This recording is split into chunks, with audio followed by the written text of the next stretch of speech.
مجھے تم سے کچھ ضروری بات کرنی ہے، اسی لیے تمہیں بلوایا ہے۔ اسکندر نے مسکراتے ہوئے سلار کو بیٹھنے کا اشارہ کیا۔ وہ طیبہ کے ساتھ اس وقت لاؤنج میں بیٹھے ہوئے تھے اور سلار ان کے فون کرنے پر اس ویکینڈ پر اسلام آباد آیا ہوا تھا۔ اسکندر عثمان نے قدرے ستائشی نظروں سے اپنے تیسرے بیٹے کو دیکھا، وہ کچھ دیر پہلے ان کے ساتھ کھانا کھانے کے بعد اب کپڑے تبدیل کر کر ان کے پاس آیا تھا۔ سفید شلوار میں گھر میں پہنی جانے والی سیاہ چپل میں وہ اپنے عام سے خلیے کے باوجود بہت وقار لگ رہا تھا۔ شاید یہ اس کے چہرے کی سنجیدگی تھی، یا پھر شاید آج پہلی بار کئی سالوں بعد اسے بڑے غور سے دیکھ رہے تھے اور وہ اعتراف کر رہے تھے کہ اس کی شخصیت میں بہت وقار اور ٹھہراؤ آ گیا ہے۔ انہوں نے کبھی بھی سوچا نہیں تھا کہ سلار کی وجہ سے انہیں اپنے سوشل سرکلز میں اتنی اہمیت اور عزت ملے گی۔ وہ جانتے تھے بہت سی جگہوں پر اب ان کا تعارف سلار اسکندر کے حوالے سے ہوتا تھا اور انہیں اس پر خوشی اور حیرت بھی ہوتی تھی۔ اس نے اپنی پوری ٹین ایج میں انہیں بری طرح ہوار اور پریشان کیا تھا، اور ایک وقت تھا جب انہیں اسے اپنے اس بیٹے پر مستقبل پہ سب سے تاریخ لگتا تھا۔ اپنی تمام عمر معمولی صلاحیتوں اور قابلیتوں کے باوجود ان کے اندازے اور خدشات صحیح ثابت نہیں ہوئے۔ طیبہ نے خشک میوے کی پلیٹ سلار کی طرف بڑھائی۔ سلار نے چند کاجو اٹھا لیے۔ میں تمہاری شادی کے بارے میں بات کرنا چاہتا ہوں۔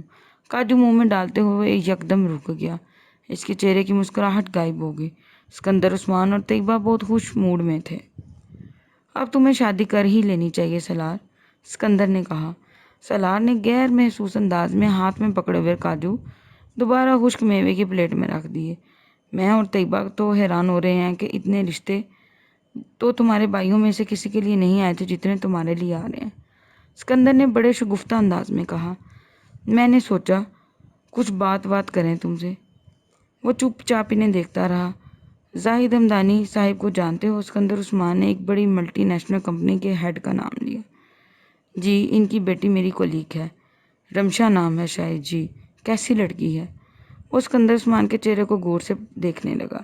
ان کا سوال بہت واضح تھا۔ اچھی ہے، اس نے چند لمحوں کے بعد کہا۔ تمہیں پسند ہے؟ کس لحاظ سے؟ میں رمشا کے پرپوزل کی بات کر رہا ہوں، اسکندر عثمان نے سنجیدہ ہوتے ہوئے کہا۔ زاہد پچھلے کئی ہفتے سے مجھ سے اس سلسلے میں بات کر رہا ہے، اپنی وائف کے ساتھ وہ ایک دو بار ہماری طرف آیا بھی ہے، ہم لوگ بھی ان کی طرف گئے ہیں، پچھلے ویکینڈ پر رمشا سے بھی ملے۔ مجھے اور طیبہ کو بہت اچھی لگی، خوبصورت ہے، بہت ویل بیہیوڈ ہے، اور تمہارے ساتھ بھی اس کی اچھی خاصی دوستی ہے۔ ان لوگوں کی خواہش ہے، بلکہ اصرار ہے، تمہارے ذریعے دونوں فیملیز میں کوئی رشتہ داری بن جائے۔ پاپا، میری رمشا کے ساتھ دوستی نہیں ہے، سلار نے مدھم اور ٹھہرے ہوئے انداز میں کہا۔ وہ میری کولیگ ہے، جان پہچان ہے، اور میں اس میں کوئی شک نہیں کہ بہت ایک اچھی لڑکی ہے، مگر میں اسے شادی نہیں کرنا چاہتا۔ تم کہیں اور انٹرسٹڈ ہو؟ اسکندر نے اس سے پوچھا۔ وہ خاموش رہا۔ اسکندر اور طیبہ کے درمیان نظروں کا تبادلہ ہوا۔ اگر تمہاری کہیں اور دلچسپی ہے تو ہمیں کوئی اعتراض نہیں، بلکہ ہمیں خوشی ہوگی وہاں تمہاری شادی کی بات کرتے ہوئے، اور یقیناً ہم تم پر کوئی دباؤ نہیں ڈالیں گے اس سلسلہ میں، اسکندر نے نرمی سے کہا۔ میں بہت عرصے پہلے شادی کر چکا ہوں۔ ایک لمبی خاموشی کے بعد اس نے اس طرح سر جھکائے ہوئے مدھم لہجے میں کہا۔ اسکندر کو کوئی دشواری نہیں ہوئی سمجھنے میں کہ اس کا اشارہ کس طرف تھا۔ ان کے چہرے پر یکدم سنجیدگی آ گئی۔ امامہ کی بات کر رہے ہو تم؟ وہ خاموش رہا۔ اسکندر بہت دیر تک بے یقینی سے اسے دیکھتے رہے۔ اتنے عرصے سے اس لیے شادی نہیں کر رہے تھے؟ اسکندر کو جیسے ایک شوق لگا تھا۔ ان کا خیال تھا کہ وہ اسے بھلا چکا ہوگا، آخر یہ 8 سال پرانی بات تھی۔ اب تو وہ شادی کر چکی ہوگی، اپنی زندگی آرام سے گزار رہی ہوگی۔ تمہاری اور اس طرح کی شادی تو کب کی ختم ہو چکی تھی، اسکندر نے اسے کہا۔ نہیں پاپا، اس کے ساتھ میری شادی ختم نہیں ہوئی، اس نے پہلی بار سر اٹھا کر کہا۔ تم نے اسے نکاح نامہ میں طلاق کا اختیار دیا تھا، اور مجھے یاد ہے تم اسے ڈھونڈنا چاہتے تھے تاکہ طلاق دے سکو، اسکندر نے جیسے اسے یاد کروایا۔ میں نے اسے ڈھونڈا تھا مگر وہ مجھے نہیں ملی، اور وہ یہ بات نہیں جانتی کہ اس کے پاس طلاق کا اختیار ہے۔ وہ جہاں بھی ہوگی ابھی تک میری بیوی ہوگی۔ سلار 8 سال گزر چکے ہیں، 1-2 سال کی بات تو نہیں ہے۔ ہو سکتا ہے وہ یہ جان گئی ہو کہ طلاق کا اختیار اس کے پاس ہے، یہ ممکن نہیں ہے کہ وہ اب بھی تمہاری بیوی ہی ہو۔ اسکندر نے قدرے مضطرب ہو کر کہا، میری علاوہ کوئی دوسرا تو اسے نہیں بتا سکتا کہ میں نے اسے اس حق کے بارے میں نہیں بتایا، اور جب تک وہ میرے ناکام میں میں کسی اور سے شادی نہیں کرنی۔ تمہارا کوئی رابطہ ہے اس کے ساتھ؟ سکندر نے بڑے مدھم آواز میں کہا، نہیں، 8 سال سے اس سے تمہارا کوئی رابطہ نہیں۔ اگر ساری عمر نہ ہوا تب تم کیا کرو گے؟ وہ خاموش رہا، اس کے پاس اس سوال کا کوئی جواب نہیں تھا۔ سکندر عثمان کچھ دیر اس کے جواب کا انتظار کرتے ہوئے، تم نے مجھ سے کبھی یہ نہیں کہا کہ اگر تم اس لڑکی کے ساتھ ایموشنلی انوالوڈ ہو؟ تم نے مجھے یہی بتایا تھا کہ تم نے صرف وقتی طور پر اس کی مدد کی تھی، وہ کسی اور لڑکے سے شادی کرنا چاہتی تھی، وغیرہ وغیرہ۔ سالار اس بار خاموش رہا۔ سکندر عثمان چپ چاپ اسے دیکھتے رہے۔ وہ اپنے اس تیسرے بیٹے کو بھی نہیں جان سکے تھے۔ اس کے دل میں کیا ہے، وہ اس تک کبھی نہیں پہنچ سکتے تھے۔ جس لڑکی کے لیے وہ 8 سال ضائع کر چکا تھا، وہ باقی کی زندگی ضائع کرنے کے لیے تیار تھا۔ اس کے ساتھ اس کے جذبات، تعلقات کی شدت کیسی ہو سکتی ہے، یہ اب شاید ان لفظوں میں بیان کرنے کی ضرورت نہیں تھی۔ کمرے میں خاموشی کا ایک لمبا وقفہ آیا، پھر سکندر عثمان اٹھ کر اپنے ڈریسنگ روم میں چلے گئے۔ ان کی واپسی چند منٹوں بعد ہوئی۔ صوفے پر بیٹھنے کے بعد انہوں نے سالار کی طرف ایک لفافہ بڑھا دیا۔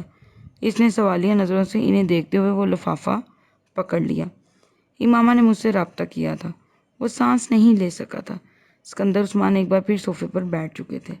یہ 5-6 سال پہلے کی بات ہے۔ وہ تم سے بات کرنا چاہتی تھی، فون ناصرہ نے اٹھایا تھا اور اس نے ماما کی آواز پہچان لی تھی۔ تب تم پاکستان میں تھے۔ ناصرہ نے تمہاری بجائے مجھ سے اس کی بات کروائی۔ اس نے مجھ سے کہا میں تم سے اس کی بات کرواؤں۔ میں نے اسے کہا کہ تم مر چکے ہو۔ میں نہیں چاہتا تھا کہ وہ تم سے رابطہ کرے اور جس مصیبت سے ہم چھٹکارا پا چکے ہیں اس میں دوبارہ پڑے۔ مجھے یقین تھا وہ میری بات پر یقین کر لے گی، کیونکہ تم کئی بار خودکشی کر چکے تھے۔ وہ وسیم کی بہن تھی، تمہارے بارے میں یہ سب کچھ جانتی ہوگی۔ کم از کم ایک ایسی کوشش تھی وہ جو خود گواہ تھی۔ میں اسے نکاح نامے میں موجود طلاق کے اختیار کے بارے میں نہیں بتا سکا، نہ ہی اس طلاق نامے کے بارے میں جو میں نے تمہاری طرف سے تیار کروایا تھا۔ تمہیں جب میں نے امریکہ بھجوایا تھا تو تم سے ایک سادہ کاغذ پر سائن لیے تھے۔ میں چاہتا تھا کہ مجھے ضرورت پڑے تو میں خود ہی طلاق نامہ تیار کروا لوں۔ یہ قانونی یا جائز نہیں تھا، لیکن کہ نہیں ان کا پتہ نہیں تھا، مگر میں نے اسے تیار کروا لیا تھا اور میں امامہ کو اس کے بارے میں بتانا چاہتا تھا اور اسے تمام پیپرز بھی دینا چاہتا تھا، مگر اس نے فون بند کر دیا۔ میں نے نمبر ٹریس آؤٹ کروایا، کسی پی سی او کا تھا۔ اس کے کچھ دنوں بعد 20,000 کے کچھ ٹریولرز چیک مجھے اس نے ڈاک کے ذریعے بھجوائے، جس کے ساتھ ایک خط لکھا تھا، شاید تم نے اسے کچھ رقم دی تھی۔ اس نے وہ رقم واپس کر دی تھی۔ میں نے تمہیں اس لیے نہیں بتایا تھا کیونکہ میں نہیں چاہتا کہ تم دوبارہ اس معاملے میں انوالو ہو۔ میں امامہ کی فیملی سے خوف زدہ تھا۔ مجھے اندیشہ تھا کہ وہ تب بھی تمہاری طاق میں ہوں گے اور میں چاہتا تھا کہ تم اپنا کیریئر بناتے۔ وہ لفافہ ہاتھ میں پکڑے رنگ بدلتے ہوئے چہرے کے ساتھ سکندر عثمان کو دیکھتا رہا۔ کسی نے بہت آہستگی کے ساتھ اس کے وجود سے جان نکال لی گئی ہو۔ اس نے لفافے کو ٹیبل پر رکھ دیا۔ وہ نہیں چاہتا تھا کہ طیبہ اور سکندر اس کے ہاتھ کی کپکپاہٹ کو دیکھ سکیں۔ وہ دیکھ چکے تھے، مگر اس کے حواس چند لمحوں کے لیے بالکل کام کرنا چھوڑ گئے تھے۔ اپنے سامنے پڑی ٹیبل پر رکھے اس لفافے پر ہاتھ رکھے کچھ دیر اسے دیکھتا رہا، پھر اسے ٹیبل پر رکھے اس نے اس کا اندازہ موجود کاغذ نکال لیا۔ ڈیئر انکل سکندر، مجھے آپ کے بیٹے کی موت کے بارے میں جان کر بہت افسوس ہوا۔ میری وجہ سے آپ لوگوں کو چند سال پہلے ہی بہت پریشانی کا سامنا کرنا پڑا۔ میں اس کے لیے معذرت خواہ ہوں۔ مجھے سالار کو کچھ رقم ادا کرنی تھی، وہ میں آپ کو بھجوا رہی ہوں۔ خدا حافظ امامہ ہاشم۔ سالار کو لگا وہ واقعی مر گیا۔ سفید چہرے کے ساتھ اس نے کاغذ کے اس ٹکڑے کو دوبارہ لفافے میں ڈال دیا۔ کچھ بھی کہے بغیر اس نے لفافہ تھاما اور اٹھ کر کھڑا ہو گیا۔ سکندر اور طیبہ دم بخود اسے دیکھ رہے تھے۔ جب وہ سکندر کے پاس سے گزرنے لگا تو اٹھ کر کھڑے ہو گئے۔ سالار، وہ رک گیا۔ سکندر نے اس کے کندھے پر ہاتھ رکھ دیا۔ جو کچھ بھی ہوا نا دانستگی میں ہوا۔ میں نہیں جانتا تھا کہ تم نے کبھی بھی مجھے امامہ کے بارے میں اپنی فیلنگز بتاتی ہوئی تو میں بھی کبھی نہ یہ سب نہ کرتا۔ میں اس سارے معاملے کو کسی اور طرح ہینڈل کرتا یا پھر اس کے ساتھ تمہارا رابطہ کروا دیتا۔ میرے بارے میں اپنے دل میں کوئی شکایت یا گلہ مت رکھنا۔ سالار نے سر نہیں اٹھایا۔ ان سے نظریں نہیں ملائی مگر سر کو ہلکی سی جنبش دی۔ اسے ان سے کوئی شکوہ نہیں تھا۔ اسکندر نے اس کے کندھے سے ہاتھ ہٹا لیا۔ وہ تیزی سے کمرے سے نکل گیا۔ اسکندر چاہتے تھے وہ وہاں سے چلا جائے۔ انہوں نے اس کے ہونٹوں کو کسی بچے کی طرح کپکپاتے دیکھا تھا۔ وہ بار بار انہیں بھینچ کر خود پر قابو پانے کی کوشش کر رہا تھا۔ چند منٹ وہاں رہتا تو شاید پھوٹ پھوٹ کر رونے لگتا۔ اسکندر اپنے پچھتاوے میں مزید اضافہ نہیں چاہتے تھے۔ طیبہ نے اس ساری گفتگو میں کوئی مداخلت نہیں کی مگر سلاد کے باہر جانے کے بعد اس نے اسکندر کے دل ہی دل میں کرنے کی کوشش کی۔ پریشان ہونے کی ضرورت نہیں، آپ نے جو کچھ کیا اسی کے لیے بہتر کیا، وہ سمجھ جائے گا۔ وہ اسکندر کے چہرے سے ان کی ذہنی کیفیت کا اندازہ لگا سکتی تھی۔ اسکندر ایک سگریٹ سکھالتے ہوئے کمرے میں چکر لگا رہے تھے۔ یہ میری زندگی کی سب سے بڑی غلطی ہے۔ مجھے سلار سے پوچھے بغیر، اس کو بتائے بغیر یہ سب کچھ نہیں کرنا چاہیے تھا۔ مجھے امامہ سے اس طرح کا جھوٹ نہیں بولنا چاہیے تھا۔ مجھے وہ بات ادھوری چھوڑ کر تعصب آمیز انداز میں ایک ہاتھ کو مٹی کی صورت میں بینچے ہوئے کھڑکی میں جا کر کھڑا ہو گیا۔ گاڑی بہت محتاط انداز میں اس سڑک پر پھسل رہی تھی۔ سلار کئی سال بعد پہلی بار اس سڑک پر رات کے اس پہر گاڑی چلا رہا تھا۔ وہ رات اس کی آنکھوں کے سامنے کسی فلم کی طرح چل رہی تھی۔ اسے لگا 8 سال اڑ کر غائب ہو گئے ہیں۔ سب کچھ وہیں تھا، ویسا ہی تھا۔ کوئی بڑی آہستگی سے اس کے برابر میں آ بیٹھا۔ اس نے اپنے آپ کو فریب کی گرفت میں آنے دیا۔ گردن موڑ کر برابر والی سیٹ کو نہیں دیکھا۔ الورز کو حقیقت بننے لگا۔ جانتے بوجھتے کھلی آنکھوں کے ساتھ کوئی اب سسکیوں کے ساتھ رو رہا تھا۔ ڈیئر انکل اسکندر، مجھے آپ کے بیٹے کی موت کا بہت افسوس ہوا۔ چند سال پہلے میری وجہ سے آپ کو بہت تکلیف اٹھانی پڑی۔ میں اس کے لیے آپ سے معذرت خواہ ہوں۔ مجھے سلار کو کچھ رقم ادا کرنی تھی، وہ اب آپ کو بھیج رہی ہوں۔ خدا حافظ امامہ ہاشم۔ ایک بار پھر اس ہاتھ کی تحریر اس کے ذہن میں گونجنے لگی تھی۔ وہ سکندر عثمان کے پاس آ کر بہت دیر تک خط لیے اپنے کمرے میں بیٹھا رہا۔ اس نے امامہ کو کوئی رقم نہیں دی تھی مگر وہ جانتا تھا کہ اس نے اس کا کون سا قرض لٹایا ہے، موبائل فون کی قیمت دی اور اس کے بلز۔ وہ حالی زن کے عالم میں اپنے بیڈ پر بیٹھے نیم تاریک کمرے کی کھڑکیوں سے باہر اس کے گھر کی عمارت کو دیکھتا رہا۔ ساری رات ایک دم جیسے ہر زندہ شے سے خالی ہو گیا۔ اس نے ہاتھ پر تاریخ پڑھی، وہ امامہ کے گھر سے جانے کے تقریباً 2.5 سال بعد بھیجا گیا تھا۔ 2.5 سال بعد اگر وہ 20,000 روپے اسے بھجوا رہی تھی تو اس کا مطلب ہے کہ وہ خیریت سے تھی۔ کم از کم اس کے امامہ کے بارے میں بدترین اندیشے درست ثابت نہیں تھے۔ اسے خوشی تھی، لیکن اگر اس نے یہ سمجھ لیا کہ سلار مر چکا ہے تو پھر اس کی زندگی سے بھی نکل گیا تھا، اور اس کا کیا مطلب تھا وہ یہ جانتا تھا۔ کئی گھنٹے وہ اسی طرح وہیں بیٹھا رہا، پھر پتہ نہیں اس کے دل میں کیا آیا۔ اپنا بیگ پیک کر وہ گھر سے نکل آیا۔ وہ اس سڑک پر تھا، اسی دھند میں، اسی موسم میں، سب کچھ جیسے دھواں بن رہا تھا، اور پھر دھند چند گھنٹوں بعد اسی ہوٹل نما سروس اسٹیشن کے پاس جا پہنچا۔ اس نے گاڑی روک لی۔ دھند میں ملفوف وہ عمارت اسے بالکل بدل چکی تھی۔ گاڑی کی موڑ کو وہ سڑک سے اتر کر اندر لے آیا، پھر دروازہ کھول کر نیچے اتر آیا۔ 8 سال پہلے کی طرح آج بھی وہی خاموشی کا راز تھا، صرف لائٹ کی تعداد پہلے سے زیادہ تھی۔ اس نے ہارن نہیں دیا اس لیے اندر سے کوئی نہیں نکلا۔ برآمدے میں اب وہ پانی کا ڈرم نہیں تھا۔ وہ برآمدے سے گزرتے ہوئے اندر جانے لگا، تبھی اندر سے ایک شخص نکلا۔ اس سے پہلے کہ وہ کچھ کہتا، سلار نے اس سے کہا، میں چائے پینا چاہتا ہوں۔ اس نے جمائی لی اور واپس مڑ گیا۔ آ جائیں۔ سلار اندر جا چکا تھا۔ یہ وہی کمرہ تھا مگر اندر سے کچھ بدل چکا تھا۔ پہلے کی نسبت میزوں کرسیوں کی تعداد زیادہ تھی اور کمرے کی حالت بھی بہت بہتر ہو چکی تھی۔ چائے لیں گے یا ساتھ کچھ اور بھی؟ اس آدمی نے مڑ کر اچانک پوچھا۔ صرف چائے۔ سلار ایک کرسی کھینچ کر بیٹھ گیا۔ آدمی کاؤنٹر کے عقب میں اب اسٹوڈیو چلانے میں مصروف ہو گیا۔ آپ کہاں سے آئے ہیں؟ اس نے چائے کے لیے کیتلی اوپر رکھتے ہوئے سلار سے پوچھا۔ جواب نہیں آیا۔ اس شخص نے گردن موڑ کر دیکھا۔ چائے پینے کے لیے آنے والا وہ شخص کمرے کے ایک کونے پر نظریں جمائے ہوئے تھا، بالکل پتھر کے کسی مجسمے کی طرح بے حس و حرکت۔ وہ نماز پڑھ کر اس کے بالمقابل میز کی دوسری جانب کرسی پر آ بیٹھی تھی۔ کچھ کہے بغیر اس نے میز پر پڑا کپ چائے کا اٹھایا اور اسے پینے لگی۔